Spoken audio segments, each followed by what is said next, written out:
Hello friends, ಹೇಗಿದ್ದೀರಾ? ಚೆನ್ನಾಗಿದ್ದೀರಾ? ನಾನು ಚೆನ್ನಾಗಿದ್ದೀನಿ. ನೀವು ಚೆನ್ನಾಗಿದ್ದೀರಾ ಅಂತ ಅಂದ್ಕೊಳ್ತೀನಿ. ಇನ್ನೂ ನಮ್ಮ ಚಾನಲ್ ಸಬ್ಸ್ಕ್ರೈಬ್ ಮಾಡ್ಕೊಂಡಿಲ್ಲ ಅಂದರೆ ಸಬ್ಸ್ಕ್ರೈಬ್ ಮಾಡ್ಕೊಳ್ಳಿ, ಲೈಕ್ ಮಾಡಿ, ಶೇರ್ ಮಾಡಿ, ಕಾಮೆಂಟ್ ಮಾಡಿ. Thank you. ಇವಾಗ ಥ್ರೆಡ್ ಪೈಪಿಂಗ್ಗೆ ಒಂದು 1.5 ಇಂಚಷ್ಟು ಪೀಸ್ ಕಟ್ ಮಾಡ್ಕೊಳ್ಳಿ. ಒಂದು ಪೀಸ್ ಕಟ್ ಮಾಡಿಕೊಂಡು ಆಮೇಲೆ ಟೆನ್ಷನ್ ಚೇಂಜ್ ಮಾಡ್ಕೊಳ್ಳಿ. ಸಿಂಗಲ್ ಟೆನ್ಷನ್ ಇರಬೇಕು, ಡಬಲ್ದಾಗಲ್ಲ ಇದಕ್ಕೆ.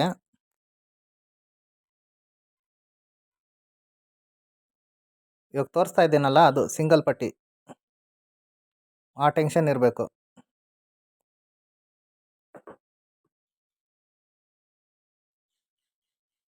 ಡಬಲ್ ಇದ್ರೂ ಮಾಡ್ಕೋಬೋದು. ಅಷ್ಟು ಐಡಿಯಾ ಇಲ್ಲ ಅಂದ್ರೆಗನ ಅದು ಸಿಂಗಲ್ ಹಾಕ್ಕೊಂಡ್ರೆ ನಿಮಗೆ ಚೆನ್ನಾಗಿ ಫಿನಿಶಿಂಗ್ ಬರ್ತದೆ. ಅಲ್ಲಿ ರಫ್ ಮಾಡ್ಕೋಬೇಕು ಮೊದಲು, ಇಲ್ಲಾಂದರೆ ಜಾರ್ ಬಂದ್ಬಿಡ್ತದೆ ಅದು ದಾರ.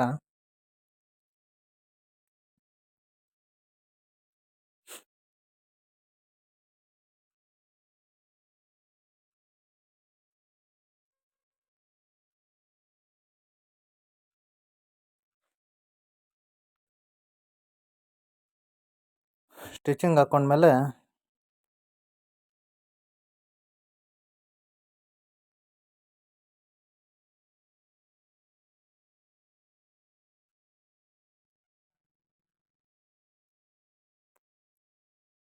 ಫಿನಿಶಿಂಗ್ ಈ ಥರ ಬರ್ತದೆ.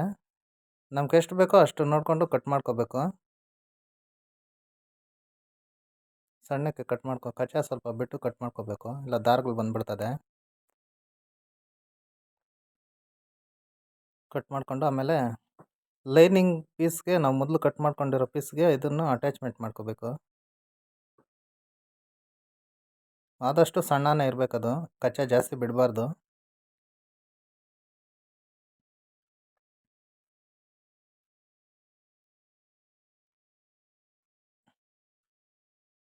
ನಾನು ವಿಡಿಯೋದಲ್ಲಿ ತೋರಿಸ್ತಾ ಇರೋ ಹಾಗೆ ಮಾಡ್ಕೋಬೇಕು. ಒಂದು 1/4 ಇಂಚು ಅಷ್ಟಿದ್ರೆ ಸಾಕು, ಜಾಸ್ತಿ ಇದ್ರೂ ಚೆನ್ನಾಗಿ ಕಾಣಿಸಲ್ಲ. ಆಮೇಲೆ ಎಕ್ಸ್ಟ್ರಾ ಇರೋದು ಕಟ್ ಮಾಡ್ಕೊಳ್ಳಿ.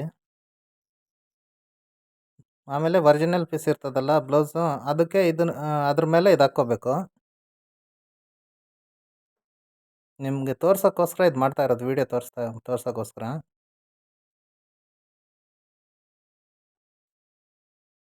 ಇವಾಗ ಮತ್ತೆ ಇಲ್ಲಿ ಸೈಡಲ್ಲಿ ಒಂದು ಸ್ಟಿಚಿಂಗ್ ಹಾಕ್ಕೋಬೇಕು.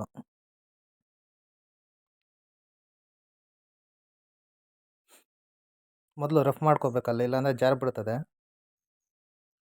ಉದ್ದಕ್ಕೂ ಒಂದು ಸ್ಟಿಚಿಂಗ್ ಹಾಕ್ಕೋಬೇಕು. ಆ ಎಕ್ಸ್ಟ್ರಾ ಇರೋದೆಲ್ಲ ಕಟ್ ಮಾಡ್ಕೊಂಬಿಡಿ. ಇವಾಗ ಅಲ್ಲಲ್ಲಿ ಟಕ್ಸ್ ಹಾಕ್ಕೊಳ್ಳಿ ಒಂದೊಂದು, ಇಲ್ಲಾಂದರೆ ಅದು ಫೋಲ್ಡಿಂಗ್ ಬೇಗ ಚೆನ್ನಾಗಿ ಫಿನಿಶಿಂಗ್ ಬರಲ್ಲ. ಅಲ್ಲೊಂದು ಟಕ್ಸ್ ಹಾಕ್ಕೋಬೇಕು, ಅಲ್ಲೊಂದು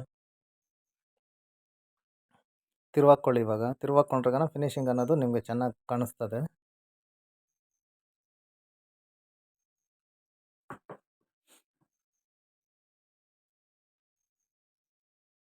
ನೋಡಿದರೆ ಇವಾಗ ತಿರುವಾಕಿದ್ಮೇಲೆ ಎಷ್ಟು ಫಿನಿಶಿಂಗ್ ಬರ್ತಾ ಇದೆ ರೌಂಡ್ ಹಾಕ್ಕೊಂಡು.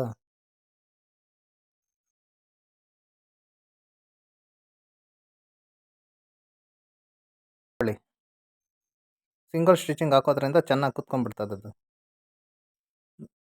ಆಮೇಲೆ ಸುತ್ತಲೂ ಒಂದು ಸ್ಟಿಚಿಂಗು ಮಾಡ್ಕೊಳ್ಳಿ.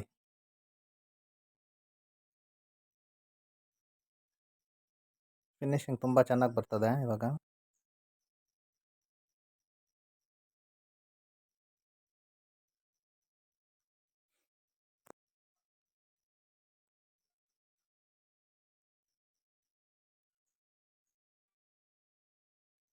ಎಲ್ಲ ಎಕ್ಸ್ಟ್ರಾ ಇರೋದೆಲ್ಲ ಕಟ್ ಮಾಡ್ಕೊಂಬಿಟ್ರಿ. ಇವಾಗ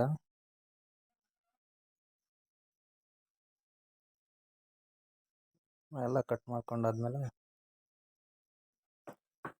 ಈಗ ನೋಡಿ ಒಂಥರ ಫಿನಿಶಿಂಗ್ ಯಾವ ಥರ ಬಂದಿದೆ ಅನ್ನೋದು ನಿಮಗೂ ಗೊತ್ತಾಗ್ತದೆ.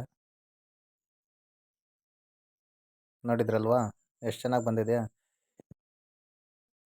ಇನ್ನೂ ನಮ್ಮ ಚಾನಲ್ ಸಬ್ಸ್ಕ್ರೈಬ್ ಮಾಡ್ಕೊಂಡಿಲ್ಲ ಅಂದರೆ ಸಬ್ಸ್ಕ್ರೈಬ್ ಮಾಡ್ಕೊಳ್ಳಿ, ಲೈಕ್ ಮಾಡಿ, ಶೇರ್ ಮಾಡಿ, ಕಾಮೆಂಟ್ ಮಾಡಿ.